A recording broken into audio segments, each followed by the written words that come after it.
My husband left me while I was pushing in the delivery room. And the photo I received in that moment showed his hand around my own sister's waist. A contraction split through me like lightning. I was in a hospital in Mexico City, sweating, shaking, my nails digging into the white sheet. Dr. Ramirez kept telling me to breathe. She said my baby was coming, that everything would be okay. But all I could do was stare at my phone, waiting for Adrian to walk through the door. I called him 6 times. On the 7th call, he answered. "Where are you?" I asked, biting my lip so I wouldn't scream. "The doctor says she's almost here." In the background, I heard music, laughter, and glasses clinking. "I'm closing something important, Rebecca," he said. "I'm on my way. I need you here." "Of course, my love. I'm leaving now." He hung up. But I knew that voice. It wasn't the voice of a man in a business meeting. It was the voice of a man lying. Minutes later, while they were wheeling me to the delivery room, a message came in. It was a photo. A terrace in Polanco. 2 glasses off champagne. Adrian smiling in his blue suit, and Lorena, my younger sister, pressed against him like she had always belonged there. The caption said, "To our new life. Sorry for being late." For 1 second, the entire world went dark. "Rebecca, I need you to push now," Dr. Ramirez ordered. So I pushed with my body breaking and my heart breaking even harder. I cried not only from the pain, but because my daughter was entering the world while her father was choosing my sister. When Rosita was born and placed on my chest, her cry was the only pure sound in that room. "My baby girl," I whispered. "It's just you and me now." That night, Adrian never came. He sent flowers with a cold little card. "Things have changed. We'll talk soon." I wanted to tear them apart, but I didn't even have the strength. The next day, I left the hospital in a taxi with Rosita wrapped in a pink blanket and shame clinging to my skin. Lorena arrived before I could leave. "I came to take you home," she said, wearing expensive perfume and a fake smile. In the car, she spoke to me as if she were doing me a favor. "Adrian needed a woman who understood his dreams," she said. "You were always too ordinary for him." I didn't answer. I had mine born in my arms and my heart in pieces. When I reached my apartment in Iztapalapa, Adrian's things were already gone. He had taken his clothes, our photos, and important documents. On the table, he had left an envelope with cash and a note. "For the first expenses. You're strong." That night, I looked at myself in the bathroom mirror. I had deep shadows under my eyes, and dark patches were spreading across my cheeks. Later, the doctor said it was melasma caused by stress and hormones. But to me, it felt like my face was showing the pain my heart could not explain. For weeks, I survived on diapers, crying, and hunger. Adrian sent no more money. Lorena blocked my calls. The neighbors whispered. I walked outside with a scarf covering my face, convinced everyone could read my abandonment in the stains on my skin. The only person who knocked on my door was Dona Ines, a 70-year-old neighbor who arrived carrying chicken soup. "Eat, sweetheart," she said. "Tears don't feed anybody." She watched Rosita while I cleaned houses. One night, while searching for ways to hide my dark patches, I found makeup tutorials. I practiced until dawn. First on myself, then on neighbors with scars, acne, burns, and marks they had spent years trying to hide. That was when I discovered something. My hands could give dignity back to a face. Months later, an influencer named Valentina Barrera called me. "I need a miracle for a magazine shoot," she said. I covered a scar without turning her face into a mask. When she looked in the mirror, she cried. "You don't cover marks," she told me. "You give women their faces back." After that, my name began to spread. People called me the makeup magician of Iztapalapa. I opened a small studio in Roma Norte and launched a concealer line called Luz de Rosita. Rosita's Light. Then Adrian came back. He brought flowers, apologies, and eyes full of calculation. "I went to meet my daughter," he said. "And I went to help with your business." I looked at him and understood immediately. He had not returned because he loved me. He had returned because I was finally shining. That same night, a notification appeared on my phone. Someone had registered the name Luz de Rosita before me.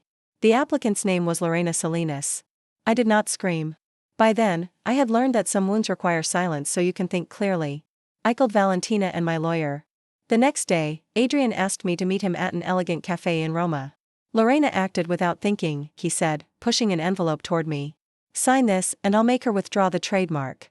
"Since when do you protect me?" I asked. "Since I realized Rosita deserves a family without fighting." I took the envelope without opening it in front of him. Back at studio, my lawyer read it and turned pale. "Rebecca, this doesn't protect your brand," he said. "It transfers the entire company to Adrian." I felt sick. That same afternoon, Adrian posted online that Luz de Rosita was joining Empresas Fuentes. He showed a contract with a forged signature. Lorena stood beside him in a white dress.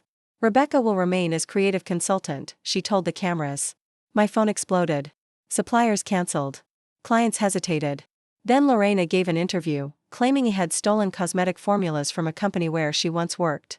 You always copied my homework, little sister, she told me over the phone. Now you copied my talent. You never taught me anything, I said. Who is going to believe a single mother from Iztapalapa over me? Then she hung up laughing. That night, I came home destroyed. Dona Ines was waiting for me with an old box. A nurse gave this to me the day Rosita was born, she said. She said you might need it someday. Inside was a USB drive and a letter. The nurse's name was Elena Suarez. She wrote that she had seen Adrian and Lorena leave the hospital laughing while he was in labor. She had also saved the hospital security video. We played it on my computer. There they were. Adrian kissing Lorena in the hallway. A nurse begging him to go inside and be with me. Adrian looking annoyed. Then he walked away with my sister on his arm. They were laughing while I was giving birth. The rage inside me went cold. They didn't just abandon me, I said. They tried to erase the truth. Valentina squeezed my hand. Then the truth needs to come out where it will hurt them the most.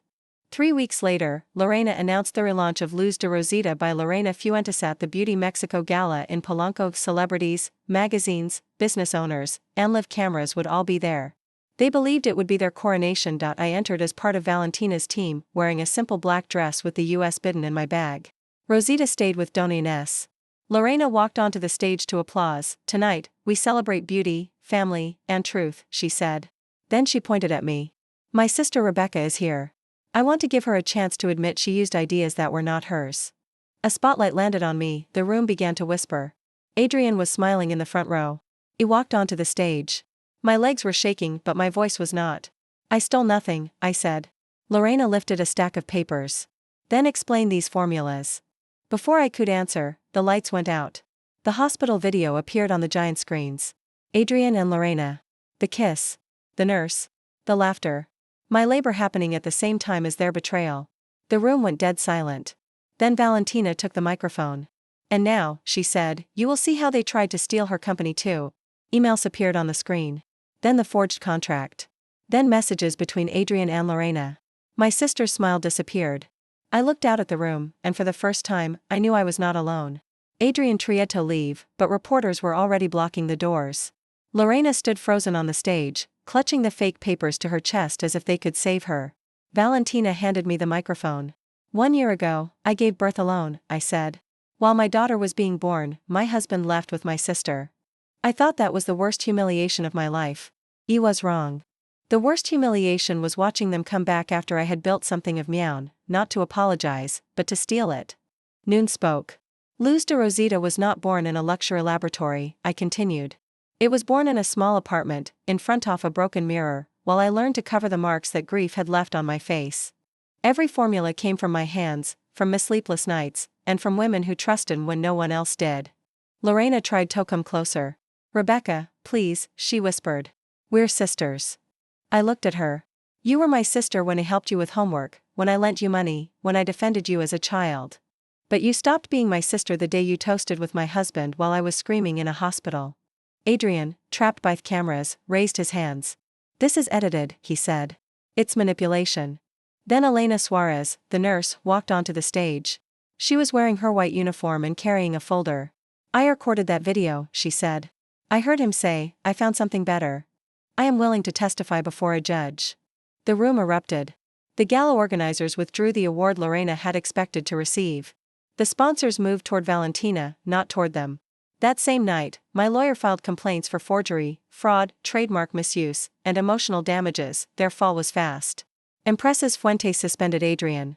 The partners distanced themselves from him. Lorena lost contracts, interviews, and the social media account where she had shown off her perfect life. The trademark office froze the registration until the dispute could be resolved. With my notebooks, receipts, production videos, and testimony from my first clients, Luz de Rosita returned to my name. But the strongest blow was not legal. It was public. Mexico saw the hospital video. They saw the laughter. They saw the truth.